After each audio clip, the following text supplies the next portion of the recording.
폭풍 같았던 크리스마스가 지나가고 놀라운 사실을 하나 말씀드리자면은 어제 역대급 시청자 수를 찍었어요. 시청자 수는 방송에서 언급하는 것은 금지되어 있지만은 어제 최고 기록을 경신했습니다. 만난 지 이틀 만에 동갑 남자랑 사귀게 되었어요. 처음부터 스킨십의 표현이 폭발 아니야. 폭발! 근데 이렇게 써야도 단어가 맛이 생기죠. 그죠? 표현이 폭발이던 사람이 한 달이 지나니 사그라들다가 결국 2달 만에 헤어졌어요. 성향은 이기주의에 씹덕 성향이 어느 정도 있는 사람입니다. 이렇게 쉽게 된 게 성향 탓이 있는 건지 혹은 저한테 무언가 실망하다가 일방적 통보하는 회피형 성향인지 모르겠어요. 2달 만에 어케 식죠? 이틀 만에 사귀었으니까 2달 만에 식을 수 있죠. 그게 놀라워요? 만난 지 이틀 만에 사귀었는데 2달 만에 식은 게 왜 놀라워요? 난 하나도 안 놀라워요. 이거 불장난처럼 된 거죠, 이게. 앞에 굉장히 중요한 부분이 있잖아요. 만난 지 이틀 만에 사귀었대요. 물론 이틀 만에 사귀어도 2년 넘게 사귈 수 있는 사람도 있죠. 근데 이제 결과가 이렇게 됐을 때는 가장 먼저 의심해 볼 수 있는 거는 우리의 출발이 어땠냐라는 거죠. 우리의 출발이 어땠냐? 너무 급했잖아요. 어떻게 해석하냐에 따라 다르겠지만은 이 과정이 연애의 기승전결이 있다고 봐야 되느냐? 그러니까 사랑이 시작돼서 꺼진 과정이라고 말해야 되느냐라고 하면은 그것도 잘 모르겠다는 거죠. 그리고 이제 또 하나의 단서가 있죠. 스킨십이 초반에 폭발이었다. 그러면은 나는 그분을 모르지만 그분의 속마음이 어땠는지 나는 모르지만은 우리가 많은 데이터를 바탕으로 합리적인 의심을 해볼 수밖에 없잖아요. 이틀 만에 사귀고 스킨십이 폭발이었다가 별로 이유 같지도 않은 이유로 헤어졌다. 이걸 우리가 남들이 하는 긴 연애의 압축 버전이라고 봐야 될까요? 머리 어깨 무릎 발이 아니라 머리 어깨 끝. 사람 하나가 있는 게 아니고 그냥 머리 어깨까지만 있는 그런 느낌이죠. 거사는 3주 뒤에 치렀습니다.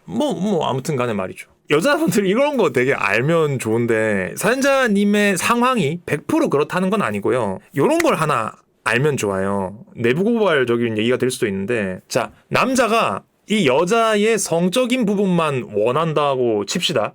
그래서 접근을 해요. 하지만 어떤 남자가 난 너랑 자고 싶어 라고 접근을 합니까? 그죠? 어떤 다른 변명이든 이유든 혹은 진심으로 사랑에 빠진 척하면서 접근을 하겠죠. 근데 또 공정이 길지도 않고 만약에 이틀 만에 사귈 수 있었다라고 하면은 그 남자는 스타트를 본인이 원하는 방식대로 아주 쉽게 잘 끄는 거죠. 자, 그래가지고 스킨십에 대한 부분들을 충족을 했어요. 본인이 원하는 만큼 충족을 했습니다. 그게 뭐 얼마가 걸렸든 간에 충족을 했어요. 자, 그 다음에 우리가 생각할 때 그 남자가 나쁜 새끼면은 충족만 하고 바로 튀어야 될 것 같잖아요. 근데 안 그렇다고. 그 이후에 약간 사람 흉내를 내요. 남친 행세도 하고 우리의 만남이 뭔가 보편적인 연애인 것 같은 그런 짓거리를 해요. 그런 코스프레를 해요. 그게 한 2달이 되기도 하고요. 한 3달이 되기도 하고 길면 한 6개월도 가요. 근데 그런 게 끝나고 나서 가만 생각해보면은 도대체 걔가 날 좋아하긴 했나? 라는 생각이 들 때가 있다는 거죠.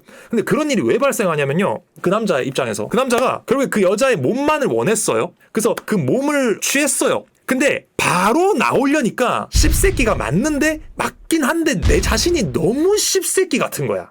그 사람도 한 명의 사람이에요. 그래서 막상 원한 거는 그 여자의 몸이 맞는데 이걸 얻어놓고 나니까 너무 단번에 빠져나가기에는 너무 내가 진짜 개쓰레기 같은 거야. 그래서 스스로가 납득할 수 있는 기간 동안은 연애 비스무리한 거를 해요. 몸을 취하고 바로 토끼이지 않았다고 해서 그 사람이 진정성 있는 만남을 나와 했을 거라는 것은 굉장히 성급한 일반화일 수 있다는 거예요. 그래서 어떤 의미에서는 오히려 잠자리만 가지고 바로 다음날 쌩까는 놈들은 자존감이 높은 씹새끼예요. 내가 쓰레기인 거를 수긍하고 있어요. 내가 쓰레기임을 인지하고 있고 그 사실을 포용하고 있어요. 그래서 다음날 바로 카톡을 쌩까도 그 사람은 살아갈 수 있어요. 너무 순수악이라서 살아갈 수가 있어. 근데 이 애매한 쓰레기들 있잖아. 애매한 쓰레기들은 그렇게 안 한다니까. 애매한 쓰레기들은 여자의 몸만 원했는데도 그런 자신이 너무 혐오스러워서 한 2-3달은 사랑이라는 걸 하는 척을 해요. 근데 그게 길면은 한 6개월도 간다니까. 근데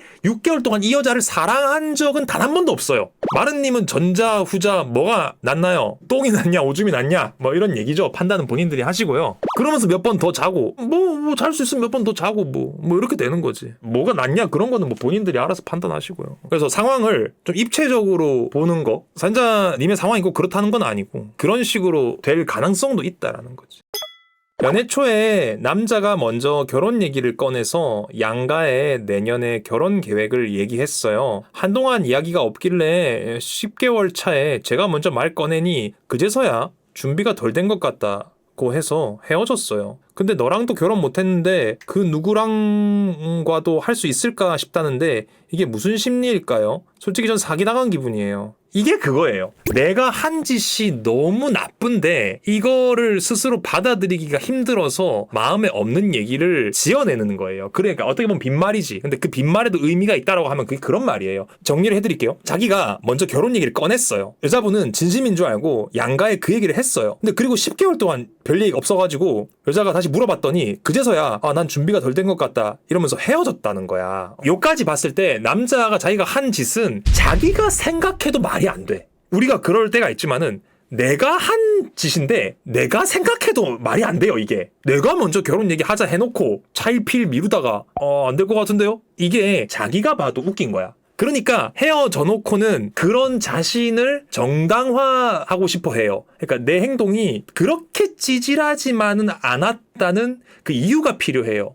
그래서 그런 말을 지어내는 거예요. 내가 너랑도 결혼 못하는데 어느 누구랑 결혼을 할 수 있겠어. 너와의 결혼이 어려웠다가 아니라 결혼이라는 것 자체의 환멸을 느낀다 라는 식으로 의미를 곡해해서 자기 자신을 합리화하는 거죠. 원래 그럴 의도는 전혀 없었는데 그냥 없는 이유를 만들어낸 거죠. 근데 이걸 왜 만들어내냐면요, 나를 용서하기 위해서예요. 내가 한 행동이 너무 웃겨서, 내가 생각해도 너무 웃겨서 이대로는 섭취를 못하겠어요. 그래가지고 이상한 이유를 지어내고 자기 스스로를 속여요. 그리고 자꾸 그렇게 생각하다 보면은 그런 이유인 것 같기도 해요. 그런 식으로 스스로 이제 이 상황을 소화시킬 노력이죠. 그렇게 됩니다. 그래서 이제 헤어지고 한 3달 뒤에 갑자기 다른 사람이랑 결혼하기도 해요. 어떻게 보면 놀랍지 않기도 한 거지, 그거는. 놀랍기도 하고 놀랍지 않기도 해요. 그 말을 하는 이유를 전 설명을 드린 건데, 그거 알죠? 바람핀 사람들이 현장에서 걸리면 뭐라고 말해요? 네가 날 외롭게 만들었기 때문이야. 이렇게 말하잖아요. 그런 말이 왜 필요할까요? 자기도 알아요. 바람이 발각됐을 때 그 사람도 알아요. 근데 내가 너무 쓰레기면은 본능적인 합리화를 합니다. 네가 날 외롭게 만들었기 때문에 난 어쩔 수 없었다고. 그리고 그렇게 말로 뱉고 귀로 다시 듣고 되새기다 보면은 진짜 원인이 상대방한테 있는 것 같아요. 그러면 이제 나를 용서할 수 있다고. 나도 어쩔 수 없었던 거야. 내 연인이 나를 외롭게 만들지만 않았어도 내가 바람을 안 폈을 텐데라고 기어이 정신승리를 하는 거죠. 우리가 그래요. 우리가 이렇게 쓰레기입니다. 그렇지. 자기가 쓰레기인 걸 못 버티는 거구나. 그렇게 말할 수 있죠.